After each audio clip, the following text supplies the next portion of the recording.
Hello ವೀಕ್ಷಕರೇ, ನಮಸ್ಕಾರ. ತಮ್ಮೆಲ್ಲರಿಗೂ ಭಾಗ್ಯ ಟಿವಿಗೆ ಮತ್ತೊಮ್ಮೆ ಸ್ವಾಗತ ಸುಸ್ವಾಗತ ಕೋರ್ತಾ ಇದ್ದೀವಿ. ಭಾಗ್ಯ ಮತ್ತು ಗಿರೀಶ್. ಸ್ನೇಹಿತರೆ, ಉಪ್ಪಿಟ್ಟನ್ನು ಹಲವಾರು ಬಗೆಯಲ್ಲಿ ಮಾಡಿರ್ತೀರ, ಹಲವಾರು ವಿಧಾನದಲ್ಲಿ ಮಾಡಿರ್ತೀರ. ಕೆಲವರಿಗೆ ಉಪ್ಪಿಟ್ಟು ಅಂದರೆ ಇಷ್ಟನೇ ಇಲ್ಲ. ಏಕೆಂದರೆ ಉಪ್ಪಿಟ್ಟನ್ನ ಮಾಡ್ತಕ್ಕಂಥ ಕ್ರಮ ಬಹಳ ಮುಖ್ಯ ಆಗುತ್ತೆ. ಅದರಲ್ಲೂ ಇವತ್ತು ಈ ವಿಡಿಯೋ ಮೂಲಕ ನಾವು ಆರೋಗ್ಯಕರವಾದ, ರುಚಿಕರವಾದ ಅನೇಕ ಪದಾರ್ಥಗಳನ್ನು ಉಪಯೋಗಿಸಿ ಬಹಳ ಸೊಗಸಾದಂಥ ಉಪ್ಪಿಟ್ಟನ್ನು ಮಾಡಿ ತಿಳಿಸ್ತಾ ಇದ್ದೀವಿ. ಅದರಲ್ಲೂ ಮುಖ್ಯವಾಗಿ ರಾಗಿ ಹಿಟ್ಟಿನ ಉಪ್ಪಿಟ್ಟನ್ನು ಯಾವ ರೀತಿ ಮಾಡೋದು ಅಂತ ತಿಳಿಸ್ತಾ ಇದ್ದೀವಿ. ಹಾಗೆ ಬನ್ನಿ, ಈ ರೀತಿಯಾದಂಥ ರಾಗಿ ಉಪ್ಪಿಟ್ಟು ಮಾಡೋದಕ್ಕೇನೆಲ್ಲ ಪದಾರ್ಥಗಳು ಬೇಕು, ಯಾವ ರೀತಿಯಾಗಿ ತಯಾರು ಮಾಡೋದು ಅಂತ ಈಗ ನೋಡ್ಕೊಳ್ಳೋರಂತೆ. ಈಗಲಿ ಉಪ್ಪಿಟ್ಟು ಮಾಡೋದಕ್ಕೆ ಮುಖ್ಯವಾಗಿ ಒಗ್ಗರಣೆಯನ್ನು ಮಾಡ್ಕೋಬೇಕು. ಅದಕ್ಕೋಸ್ಕರ ಒಂದು ಬಾಣಲಿನ ಬಿಸಿ ಮಾಡ್ಕೊಂಡಿರ್ತಕ್ಕಂಥದ್ದು. ಬಿಸಿಯಾದಂಥ ಬಾಣಲಿಗೆ 2 ಟೇಬಲ್ ಸ್ಪೂನಷ್ಟು ಎಣ್ಣೆನ ಹಾಕಿ ಎಣ್ಣೆನ ಬಿಸಿ ಮಾಡ್ಕೋಬೇಕಾಗತ್ತೆ. ಹೀಗಿಲ್ಲಿ ಎಣ್ಣೆ ಸ್ವಲ್ಪ ಬಿಸಿಯಾಗಿದೆ. ಈ ರೀತಿ ಎಣ್ಣೆ ಬಿಸಿಯಾದ ನಂತರ 2 ಟೇಬಲ್ ಸ್ಪೂನಷ್ಟು ತುಪ್ಪನ ಹಾಕಿ ತುಪ್ಪನೂ ಸಹ ಬಿಸಿ ಮಾಡ್ಕೋಬೇಕು. ಹೀಗಿಲ್ಲಿ ಎಣ್ಣೆ ಸ್ವಲ್ಪ ಬಿಸಿಯಾಗಿದೆ. ಈ ರೀತಿ ಎಣ್ಣೆ ಬಿಸಿಯಾದ ನಂತರ 2 ಟೇಬಲ್ ಸ್ಪೂನಷ್ಟು ತುಪ್ಪನ ಹಾಕಿ ತುಪ್ಪನೂ ಸಹ ಬಿಸಿ ಮಾಡ್ಕೋಬೇಕು. ಹೀಗಿಲ್ಲಿ ತುಪ್ಪನೂ ಕರಗಾಯಿತು, ಎಣ್ಣೆನೂ ಬಿಸಿ ಆಯಿತು. ಈ ಸಮಯದಲ್ಲಿ ಸ್ವಲ್ಪ ಸಾಸಿವೆನ ಹಾಕ್ಕೊಳ್ಳೋಣ. ಈ ರೀತಿಯಾಗಿ ಸಾಸಿವೆನ ಸಿಡಿದಾದ ನಂತರ ಸ್ವಲ್ಪ ಜೀರಿಗೆನ ಹಾಕಿ, ಹಾಗೆ 10 ರಿಂದ 15 ಗೋಡಂಬಿನೂ ಸಹ ಹಾಕಿ, ಜೊತೆಗೆ 1 ಟೇಬಲ್ ಸ್ಪೂನಷ್ಟು ಕಡಲೆಬೇಳೆ, ಹಾಗೆ 1 ಟೇಬಲ್ ಸ್ಪೂನಷ್ಟು ಉದ್ದಿನಬೇಳೆನೂ ಸಹ ಹಾಕಿ 1 ನಿಮಿಷಗಳ ಕಾಲ ಲೋ ಫ್ಲೇಮ್ನಲ್ಲೇ ಇದನ್ನೆಲ್ಲ ಚೆನ್ನಾಗಿ ಫ್ರೈ ಮಾಡ್ಕೋಬೇಕಾಗತ್ತೆ. ಆಲ್ರೆಡಿ ಇವೆಲ್ಲ ಕ್ರಿಸ್ಪಿಯಾಗಿರ್ತಕ್ಕಂಥದ್ದೇ, ಬಟ್ ಇನ್ನೂ ಚೆನ್ನಾಗಿ ಫ್ರೈ ಮಾಡಿಕೊಂಡ್ರೆ ಮತ್ತಷ್ಟು ಕ್ರಿಸ್ಪಿ ಆಗುತ್ತೆ, ಖಂಡಿತ ರುಚಿ ಹೆಚ್ಚುತ್ತೆ. ಉಪ್ಪಿಟ್ಟು ನೀವು ಮಾಡಿರ್ತೀರ, ಬಟ್ ಈ ರೀತಿಯಾಗಿ ಒಮ್ಮೆ ಉಪ್ಪಿಟ್ಟು ಮಾಡಿ ನೋಡಿ. ಬೇಡ ಅನ್ನೋರು ಸಹ ಇನ್ನು ಸ್ವಲ್ಪ ಬೇಕು ಅಂಥೇಳಿ ತಿಂತಾರೆ. ಆ ರೀತಿಯಾಗಿ ಈ ಒಂದು ಉಪ್ಪಿಟ್ಟಿನ ರುಚಿ ಒಳಗೊಂಡಿರುತ್ತೆ. ಈಗಲೇ 1 ನಿಮಿಷ ಲೋ ಫ್ಲೇಮ್ನಲ್ಲೇ ಈ ಪದಾರ್ಥನೆಲ್ಲ ಚೆನ್ನಾಗಿ ಫ್ರೈ ಮಾಡಾಯಿತು. ನಂತರ ಸ್ವಲ್ಪ ಕರಿಬೇವಿನ ಸೊಪ್ಪನ್ನು ಹಾಕಿ, ಹಾಗೆ ಅರ್ಧ ಇಂಚಷ್ಟು ತುರಿದಂಥ ಹಸಿ ಶುಂಠಿ, ಜೊತೆಗೆ 5 ರಿಂದ 6 ಹಸಿಮೆಣಸಿನಕಾಯಿನ ಮಧ್ಯಕ್ಕೆ ಸೀಳಿ ನಂತರ ಬಳಸ್ತಾ ಇರ್ತಕ್ಕಂಥದ್ದು. ಈಗ ಈ 3 ಪದಾರ್ಥನೂ ಒಂದು 30 ಸೆಕೆಂಡ್ಗಳ ಕಾಲ ಫ್ರೈ ಮಾಡ್ಕೋಬೇಕಾಗತ್ತೆ. 30 ಸೆಕೆಂಡ್ಗಳ ಕಾಲ ಫ್ರೈ ಮಾಡಿದ ನಂತರ ಒಂದು ಈರುಳ್ಳಿನ ಈ ರೀತಿ ಬಹಳ ಚಿಕ್ಕದಾಗಿ ಕಟ್ ಮಾಡಿ ಬಳಸ್ತಾ ಇರ್ತಕ್ಕಂಥದ್ದು. ಉಪ್ಪಿಟ್ಟಿಗೆ ಸ್ವಲ್ಪ ಈರುಳ್ಳಿನ ಚಿಕ್ಕದಾಗೆ ಕಟ್ ಮಾಡ್ಕೋಬೇಕು. ಈಗ ಈರುಳ್ಳಿನ ಒಂದು 2 ನಿಮಿಷ ಫ್ರೈ ಮಾಡ್ಕೋಬೇಕು. ಲೋ ಅಥವಾ ಮೀಡಿಯಂ ಫ್ಲೇಮ್ನಲ್ಲೇ ಫ್ರೈ ಮಾಡಿಕೊಂಡ್ರೆ ಸಾಕಾಗುತ್ತೆ. ತುಪ್ಪದಲ್ಲಿ ಮತ್ತು ಎಣ್ಣೆ ಎರಡನ್ನೂ ಉಪಯೋಗಿಸಿ ಪದಾರ್ಥಗಳನ್ನೆಲ್ಲ ಫ್ರೈ ಮಾಡ್ತಾ ಇರೋದ್ರಿಂದ ಅರಮ ಮಾತ್ರ ಬಹಳ ಸೊಗಸಾಗಿದೆ. ಖಂಡಿತ ಘಮ ಘಮ ಘಮ ಅಂತ ಇರುತ್ತೆ. ಇನ್ನು ಉಪ್ಪಿಟ್ಟಂತೂ ಇನ್ನೂ ಘಮಗುಟ್ಟುತ್ತೆ, ಅದರಲ್ಲಿ 2 ಮಾತಿಲ್ಲೇ ಇಲ್ಲ.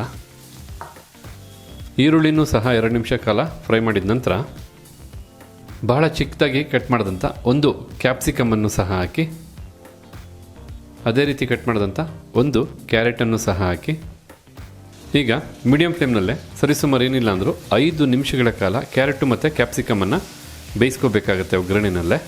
ಇಷ್ಟೊಂದು ಪದಾರ್ಥಗಳನ್ನ, ತರಕಾರಿಗಳನ್ನ ಉಪಯೋಗಿಸಿ ಉಪ್ಪಿಟ್ಟು ಮಾಡಿದಾಗ, ಅದರಲ್ಲೂ ಬಿಸಿಯಾಗಿ ಉಪ್ಪಿಟ್ಟು ತಿನ್ನಬೇಕಾದ್ರೆ ತರಕಾರಿಗಳ ಜೊತೆಗೆ ಆ ಉಪ್ಪಿಟ್ಟಲ್ಲಿರ್ತಕ್ಕಂಥ ಆನಂದನೇ ಬೇರೆ. ನೋಡಿ, ಹಾಕಿದಂಥ ತರಕಾರಿನೆಲ್ಲ 5 ನಿಮಿಷಗಳ ಕಾಲ ಮೀಡಿಯಂ ಫ್ಲೇಮ್ನಲ್ಲೇ ಬಹಳ ಚೆನ್ನಾಗಿ ಹುರಿದಾಯಿತು. ತರಕಾರಿ ಸಹ ಬಹಳ ಚೆನ್ನಾಗಿ ಬೆಂದಾಯಿತು.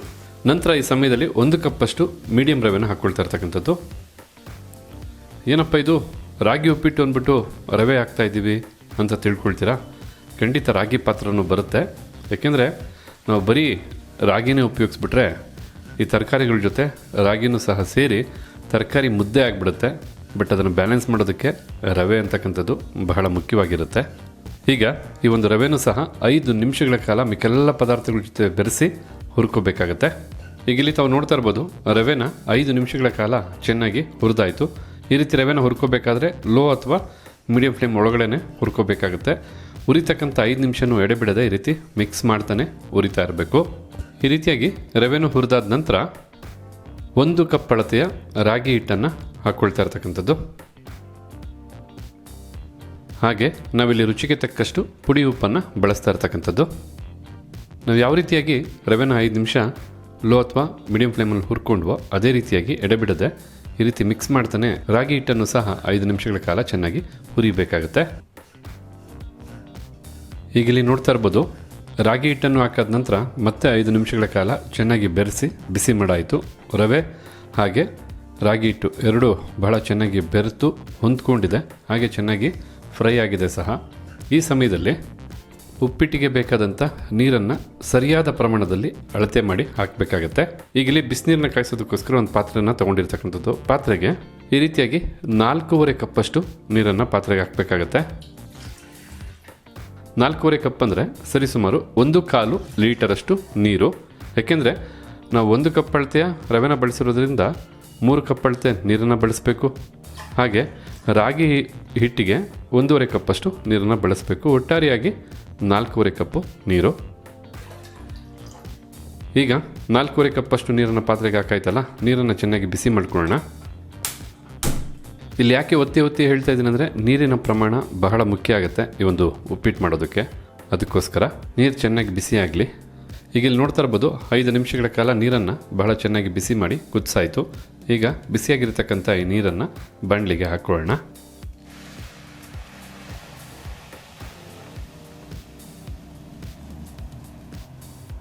ಆ್ಯಕ್ಚುಲಿ ನಾವು ತಿರುಗಿಸ್ತಾ ಬಿಸಿನೀರನ್ನ ಹಾಕ್ಕೋಬೇಕು. ವಿಡಿಯೋ ಮಾಡ್ತಾ ಇರೋ ಕಾರಣ ನಾವು ಹಾಗೆ ಬಿಸಿನೀರನ್ನ ಹಾಕಿದ್ದೀವಿ. ಈಗ ಇಲ್ಲಿ ಬಿಸಿನೀರನ್ನು ಹಾಕಿದ ನಂತರ ನೋಡ್ತಾ ಇದ್ರಲ್ಲ, ನೀರಿನ ಜೊತೆ ಚೆನ್ನಾಗಿ ಬೆರೆಯೋವರೆಗೂ, ಅಂದರೆ ಉಪ್ಪಿಟ್ಟು ಚೆನ್ನಾಗಿ ಹೊಂದ್ಕೊಳ್ಳೋವರೆಗೂ ಮಿಕ್ಸ್ ಮಾಡಾಯಿತು. ಆ್ಯಕ್ಚುಲಿ ನೀರನ್ನು ಹಾಕಬೇಕಾದ್ರೇ ತಿರುವುತ್ತಾ ನಾವು ನೀರನ್ನು ಹಾಕಬೇಕು. ಆಗ ಗಂಟು ಕಟ್ಟೋದಿಲ್ಲ. ಅದರಲ್ಲೂ ನಾವು ಬಿಸಿನೀರನ್ನ ಉಪಯೋಗಿಸಿ ಒಂದು ಉಪ್ಪಿಟ್ಟನ್ನ ಮಾಡ್ತಾ ಇರೋದ್ರಿಂದ ಗಂಟು ಕಟ್ಟೋದಕ್ಕೆ ಸಾಧ್ಯನೇ ಇಲ್ಲ. ಆದ ಕಾರಣ ತಣ್ಣೀರಿಗಿಂತ ಬಿಸಿನೀರನ್ನು ಉಪಯೋಗಿಸಿ ನೀವು ಈ ರೀತಿ ಮಿಕ್ಸ್ ಮಾಡಬೇಕಾಗತ್ತೆ. ಈ ರೀತಿ ಚೆನ್ನಾಗಿ ಮಿಕ್ಸ್ ಮಾಡಿದ ನಂತರ ಈಗ ಬಿಸಿ ಇರಬೇಕಾದ್ರೇ ಈ ಉಪ್ಪಿಟ್ಟಿನ ಮೇಲೆ ಸ್ವಲ್ಪ ತುಪ್ಪನ ಹಾಕೋಣ. ಇದು ತಮ್ಮ ಇಚ್ಛಾನುಸಾರ, ಆಪ್ಷನಲ್ಲು, ಬೇಕಿರೋ ಉಪಯೋಗಿಸ್ಬೋದು, ಇಲ್ಲಾಂದರೆ ಹಾಗೇನೇ ಮಾಡ್ಕೋಬೋದು. ಮತ್ತು ಒಂದು ಲಿಡ್ಡನ್ನು ಮುಚ್ಚಿ ಉಪ್ಪಿಟ್ಟನ್ನು ಒಂದು 5 ನಿಮಿಷಗಳ ಕಾಲ ಲೋ ಫ್ಲೇಮ್ನಲ್ಲೇ ಬೇಯಿಸ್ಕೋಬೇಕಾಗತ್ತೆ. ಬೇಯ್ತಕ್ಕಂಥ ಈ 5 ನಿಮಿಷದಲ್ಲಿ ಮಧ್ಯ ಒಂದು 2 ನಿಮಿಷ ಆದಮೇಲೆ ಮಿಕ್ಸ್ ಮಾಡಿಕೊಂಡು ಮತ್ತೆ ಉಳಿದಂಥ ಸಮಯನ ಬೇಯಿಸ್ಕೋಬೇಕಾಗತ್ತೆ. ಈಗಿಲ್ಲಿ 1 ನಿಮಿಷಕ್ಕೂ ಹೆಚ್ಚು ಸಮಯ ಹೊಂದ್ಕೊಂಡಿದೆ ಉಪ್ಪಿಟ್ಟು. ಅಂದರೆ ತುಪ್ಪನ ಹಾಕಿದ್ವಲ್ಲ ನೋಡಿ, ತುಪ್ಪ ಕರಗಿದೆ. ಈಗೊಮ್ಮೆ ಮಿಕ್ಸ್ ಮಾಡ್ಕೋಬೇಕಾಗತ್ತೆ. ತುಪ್ಪ ಚೆನ್ನಾಗಿ ಬೆರಿಬೇಕು. ಮಿಕ್ಸ್ ಮಾಡಿ ಉಳಿದಂಥ ಸಮಯ ಸಹ ಲಿಡ್ಡನ್ನು ಕ್ಲೋಸ್ ಮಾಡಿ ಉಪ್ಪಿಟ್ಟನ್ನು ಸಿದ್ಧ ಮಾಡ್ಕೋಬೇಕು. ಈ ರೀತಿಯಾಗಿ ಇನ್ನೂ 1-2 ಬಾರಿ ಮಿಕ್ಸ್ ಮಾಡ್ಕೋಬೇಕಾಗತ್ತೆ.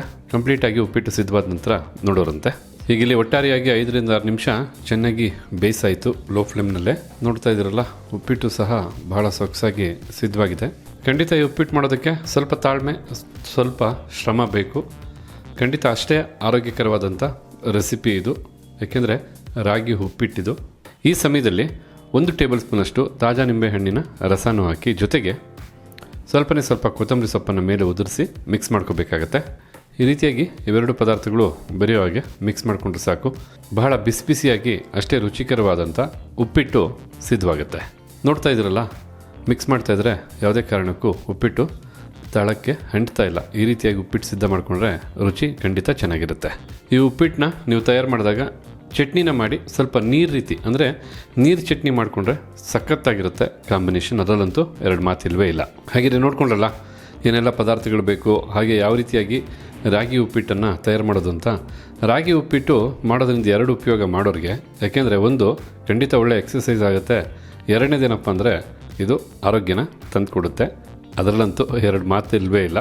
ಸ್ವಲ್ಪ ಸಮಯ ಹೆಚ್ಚಾಗ್ಬೋದು, ಆದರೆ ಅದ್ಭುತವಾದ ರೆಸಿಪಿ ರೀ. ಖಂಡಿತ ನೀವು ನಿಮ್ಮ ಮನೆಗಳಲ್ಲಿ ಮಾಡಿ ಮಕ್ಕಳಿಗಾಗ್ಬೋದು ದೊಡ್ಡವ್ರಿಗಾಗ್ಬೋದು ಕೊಡಲೇಬೇಕಾದಂಥ ರೆಸಿಪಿ ಇದು.